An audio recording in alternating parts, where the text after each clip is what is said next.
Navy उसकी ना के बराबर है। वो मेनलैंड ईरान से बैलिस्टिक मिसाइल मारता है। अच्छा। इसका यहाँ पे कायदे से तो अपना इकोनॉमिक जोन तक बंद कर सकता है वो, कायदे से।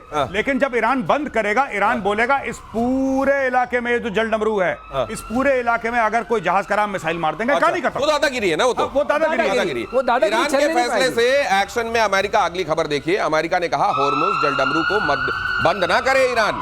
अमेरिका ने चीन से दबाव डालने के लिए कहा है। अब अमेरिका चीन से कह रहा है कि तुम उसको बोलो बंद ना करे वहां। चीन का 80% जाता है। हाँ, चीन कह रहा है मैं तो यही चाहता हूं। अब मैं कहूंगा अमेरिका का नाम लेके देखो, वो भी यही चाह रहे हैं, तो ये ठीक रहेगा कि तुम ऐसा ना करो।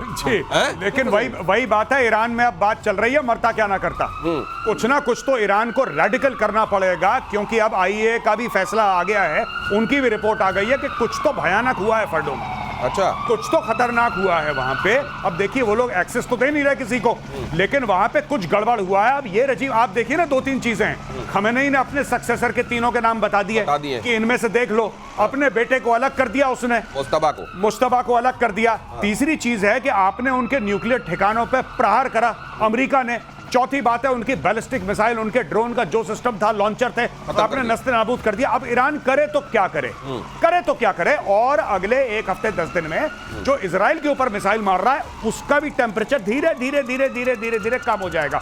और ये जो अभी अटैक हुआ है अमेरिकन बेसिस पे, अभी तक आपने देखा पिछले 8-10 दिनों से इनके प्रॉक्सीज अटैक नहीं कर रहे थे। लेकिन उस समय तक, मान लीजिए, जब तक इनको ये समझ में आता है कि अब तो हमारे लिए मुश्किल हो रहा है सर्वाइवल, तब तक अगर इन्होंने होर्मुज को बंद रखा, तो क्या बड़ा आप एनर्जी क्राइसिस देखते हैं, खास तौर से एशिया में? शुरू हो गया है, हो गया है। हाँ। नहीं, देखिए ऐसा है, लेकिन फिर भी हर देश के पास अपने 20-25 दिन का स्टॉक रहता है, तो ऐसा नहीं कि इमीडिएट क्राइसिस होगी।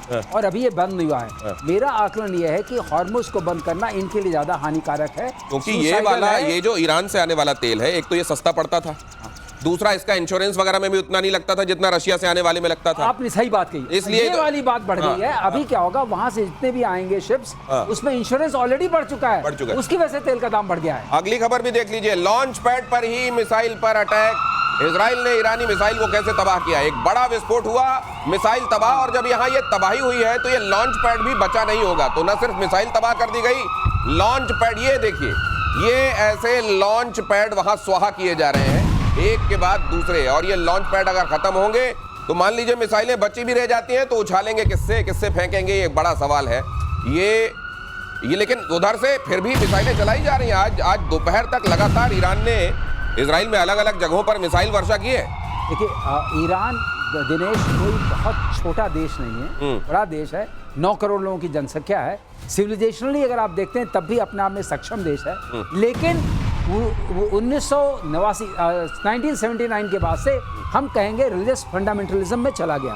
उसकी वजह से इस देश की जो हानि हुई है, और जो इसका वो रेडिकलिज्म आया है, और इसने 3 अपने जो उस तरह के प्रॉक्सीज क्रिएट किए इजराइल को खत्म करने के लिए, वो इसकी जो विरासत बनी, वही इसके लिए सबसे घातक बनी। अब बात यह है कि ये लोग, ये देखिए, एक क्षमता देखिए इजराइल की, कि लॉन्च पैड पर ही मिसाइल को देख करके मार दिया। ये बहुत बड़ी क्षमता। अगर आप ये चाहते हैं, इसका मतलब आपका सैटेलाइट ऑब्जर्वेशन कंटिन्यूअस है, आप जानते हैं कहां से लॉन्च होने वाला है। ये अभी आप आते हैं, इसका मायना, इसका मतलब आपकी सैटेलाइट लगातार देख रही है कहां पे आपने मिसाइल तान दी। आपके पास या तो यूए की तरफ से आप कर रहे हैं निरीक्षण, इसका मतलब observation of the battlefield is total and complete. ये समझ लीजिए। और यूएई को और सऊदी अरब को इस समय जो मुस्लिम वर्ल्ड है, वो किस तरीके से देख रहा होगा सर, वो भी बताइएगा। लेकिन ईरान ने दिखाई अपनी मिसाइल की ताकत, एक साथ उड़ती हुई दिखी मिसाइलें, बारूद के साथ साइकोलॉजिकल वॉरफेयर भी चल रहा है। इजराइल पर अटैक कर रहा है ईरान। ये वीडियो जारी किया गया है, और ये वीडियो ईरान की तरफ से जारी किया गया। जब आपको वीडियो जारी करना पड़े ना, तो मुझको लगता है फिर आप असल में जारी नहीं कर पा रहे हैं, इसलिए वीडियो जारी करना पड़ रहा है। अपना भाई मीम बना रहा है। हमें नहीं, जो कहता है कि अभी पनिशमेंट मिलेगी और रेट्रिब्यूशन होगा, और ज़ायनिस्ट स्टेट को, ये देखिए, ये बिल्कुल ऐसा है, लग रहा है पीआर एजेंसी ने बनाया है। और आप अगर खमेनेई का ट्विटर हैंडल देखेंगे, एक्स पे जाके देखेंगे, तब आप देखेंगे कि वो स्कल बना रहा है, और वहां पे वो स्टार जो है इजराइल का जो एम्ब्लम है वो बना रहा है, और ये मीम बना रहा है। अब ये मीम वॉरफेयर पे आ गए हैं ये लोग, मीम वॉरफेयर जी। और सबको दिखाने के लिए ये क्यों वीडियो जारी कर रहे हैं, हमने इतनी मिसाइलें मारी हैं, क्यों? अगर भाई आप ये जारी करो कि ईरान के जो एयरफोर्स है, ईरानियन एयरफोर्स तेहरान के ऊपर उड़ रही है, तब हम मानेंगे। मिसाइल तो मार सकते हो आप, मारो मिसाइल, 100 और मारो, लेकिन भाई आपकी एयरफोर्स कहां है, मैं ये जानना चाहता हूं, आपकी नेवी कहां है? और उसमें जब अपना सक्सेसर आप घोषित कर रहे हैं तो पूरी दुनिया को अपने आप संदेश जाता है कि आप इसको कैसे देख रहे हैं। ईरान पर हमले को लेकर बोले अमेरिकी उपराष्ट्रपति जेडी वांस, अगर ईरान ने हम पर हमला किया तो जवाब दिया जाएगा। हमने ईरान पर हमला नहीं किया है, हमने किसी नागरिक ठिकाने पर हमला नहीं किया है, हमने सिर्फ 3 परमाणु ठिकाने उड़ाए हैं, हमने किसी और जगह को निशाना नहीं बनाया। और अगर ऐसे में हमारे किसी जगह को निशाना बनाया जाता है तो फिर हम जवाब देंगे। जेडी वांस ने ये बात कह दी है। यहाँ ये भी जानना बहुत जरूरी है कि ये जेडी वांस जो कह रहे हैं, बाकी नेता जो कह रहे हैं और ट्रंप जो कह रहे हैं, ट्रंप कह रहे हैं let's make Iran great again, उसी में सब कुछ छिपा हुआ है। अमेरिकी विदेश मंत्री मार्को रूबियो का बयान, अभी ईरान के खिलाफ कोई सैन्य कार्रवाई की योजना नहीं है। नेक्स्ट ब्रेकिंग फ्लैश कीजिए। अमेरिका और अमेरिकी हितों पर हमला मंजूर नहीं, अगर अमेरिका पर हमला किया तो परिणाम गंभीर होंगे।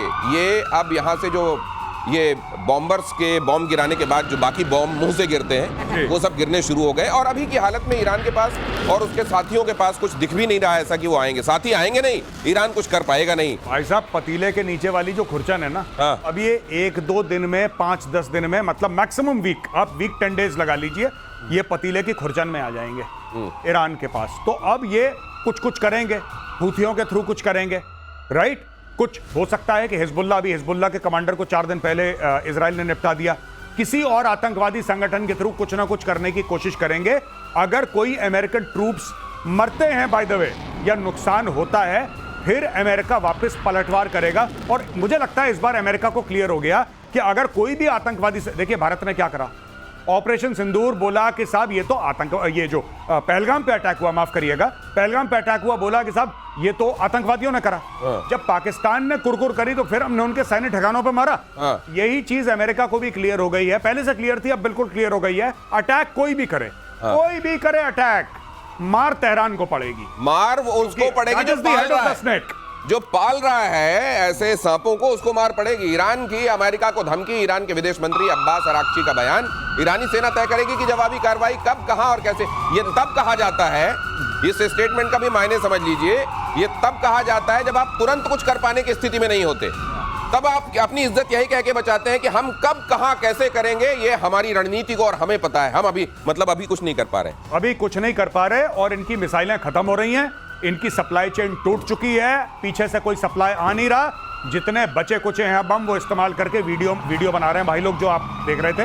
और इतना ही है, अब ये वीडियो बनवा लो इनसे। एक्चुअली ये बम भी नहीं है वीडियो में, ये तो AI वाला है। हाँ, इसमें कोई नहीं लग रहा है किस टाइप का, ऐसे कैसे आप लॉन्च करते हैं? वो जो मिसाइलें जा रही हैं, कोई परेड थोड़ी ना हो रही है। ऐसा थोड़ी है दिवाली में कहीं रॉकेट में आपने आग लगा दी। मुझे भी डाउट है कि AI का है। आप बताइए, परेड थोड़ी ना हो रही है, लेकिन जारी किया गया है वहां से, तो इसका मतलब कोई दुश्मन आएगा मारता निकल जाएगा, मारता हुआ निकल जाएगा। अब देखिए जरा अगली खबर, न्यूक्लियर साइट पर हमले के बाद बौखलाया ईरान, खामेनेई ने सोशल मीडिया पर लिखा, दुश्मन ने बहुत बड़ा अपराध किया है, इजराइल को सजा मिलनी ही चाहिए, उसे सजा मिल भी रही है। खामेनेई ने अमेरिका का जिक्र तक नहीं, यही बात मैं कह रहा था, अमेरिका का नाम नहीं ले रहे, नाम नहीं ले रहे, क्योंकि मार वहीं से पड़ी है, दर्द वहीं से आया है। और एक और बात बता दूं, मुझे तो लगता है कि ईरान के अंदर चुपचाप एक तख्ता पलट की ऑलरेडी एक साजिश हो रखी है। जो नीचे वाले कमांडर हैं उन्होंने खामेनेई को बोल दिया है कि ताऊजी आप बगल वाली कुर्सी पे बैठो, आप अदरक की चाय पियो, आप ट्वीट करो, लड़ाई वड़ाई